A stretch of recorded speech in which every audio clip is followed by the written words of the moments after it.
All right, our top 5 plays that our algorithm showed us from the weekend of training camp. Let's go camping. Let's go to Music City.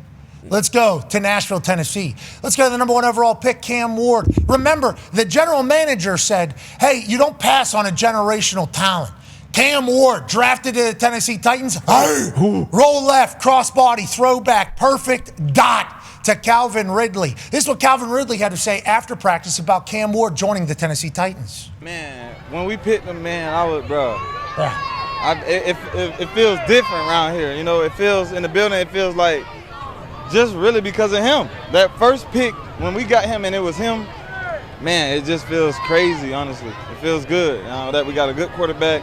He's confident, and we got to keep him confident and protect him because he's special. He talks a lot of shit. On one of his streams, he actually said Calvin Ridley's one of the top 5 wide receivers in the league whenever he was asked about it. It almost gave away that he was going to go to the Tennessee Titans. But now that we watch him and learn more about him, he was the obvious number 1 pick here. And Tennessee might be for real with this guy. You find your quarterback, you can find a team and a culture, AJ.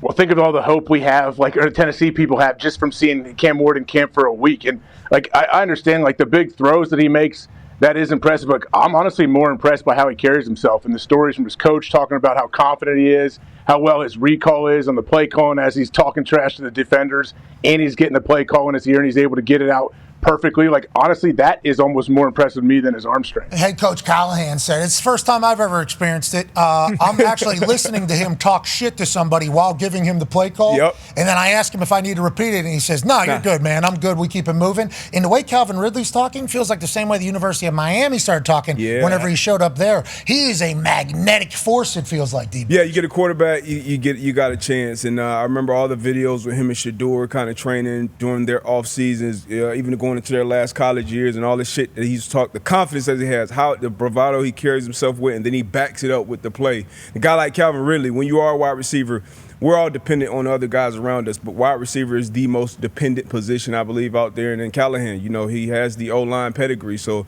you got an O-line that can protect that guy. You got a chance to build in a division that you can compete with. Whoa. I don't know about that, brother. Let's go to Seattle. Talk about a young quarterback that had no conversation about him coming into the NFL. Jalen Milroe. You remember Gravedigger against Auburn. You remember the highlights. What about a throw to Jackson Smith and Jigba down the sideline? Is it in or out? You make the call. Well, we can't fucking see it a lot. But I will say, powered by Boeing, scares me a little bit, but also makes me excited that Boeing is sponsoring things as it moves forward. Jalen Milroe, though, nobody was talking about him as an NFL quarterback. Nice to see a highlight coming out of camp. Coach Belichick was pretty high on him, and obviously we know how Nick Saban felt about him at Bama. But yeah, you get a guy, and I love Njigba. He's an absolute weapon. It'll be is he going to have a chance? Darnold's going to be there. He's going to be the guy. But yeah, Jalen Milroe, he's a weapon. I expect him to see the field at some point. But yeah, the package quarterback, because he is one of the best athletes whenever he touched the field. And look, I'm in the air a lot. I love Bowen. Keep bringing it, Bowen. Yeah, keep bringing it. Please. Well, kind of forced to, I think, because they're everywhere. But Bowen, come on. Yes. We need you. We need you. Let's go to Oxnard, California. There's a lot happening over there. And we'll talk about Jerry talking, Micah talking, and the business and Shawty's first training camp. But let's go to a great moment on defensive side. Man who was brought in from the Buffalo Bills, Kaiir Elam. Track, pick, celebrate with your team and maybe the fans. Hey, there's a little baby boy here. Let me go ahead and scoop him. You got the ball. Hold him up like Simba. The place goes bananas. Love the good vibes coming out of training camp because all we've heard from Dallas is negativity, AJ Hawk. Yeah, whenever you see that yellow tubing on that fence over there when you're talking about Oxnard, what are we usually seeing? We're usually seeing a huge full team brawl between the Cowboys offense and defense, whoever it may be, and there's usually fans that are almost getting some friendly fire. So this is a great little turnaround, I guess, real positive influence, a little positive thing to happen. You talk about the fans getting friendly fire. I think Dak Prescott got some friendly fire too last year at this side of the field whenever things were happening at that point. Sure. It's a beautiful scene. He's brand new to the Cowboys as well. Yes, he is. Had a rough ending, I would say, in his tenure in Buffalo. But sometimes you need a fresh start. A fresh start. It's a lot of of talent on that Dallas defensive side of the ball, especially once they get Parsons in the building.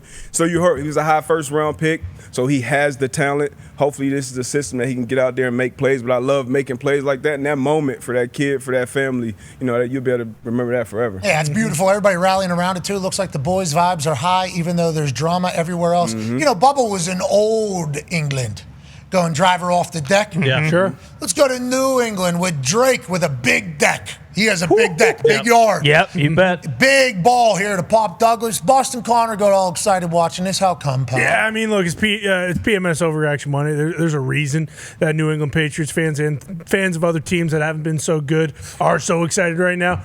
Pats are winning the Super Bowl, and Drake May is going to win MVP. So, yeah, there's a reason stuff like this gets you juiced up. Love to see it. All good things. To your point, those fake stats, they're real for teams of bad teams or fans of bad teams. And Drake May's been 20-21 all camp. So incredible to see. And look at all those fans. The support is very strong for Mike Vrabel and the boys who are in full pass. I saw a lot of fans at a lot of training camp. Feels like the buzz for the NFL this year is very, very high. We're thankful to get out to St. Vincent on Wednesday, then to the Hall of Fame game on Thursday. We'll get a chance to feel it. But all the camps had a lot of people. I did see Kellen Moore down there in New Orleans. He spoke to about 30 people. Sure. He mentioned 3 times in there how hot it was. Yeah. I couldn't even imagine. Indiana was like 100 degrees this weekend. New Orleans with this heat wave that we're having, that had to be insufferable down there. So shout out to their fans showing up as well in Kellen's first training camp.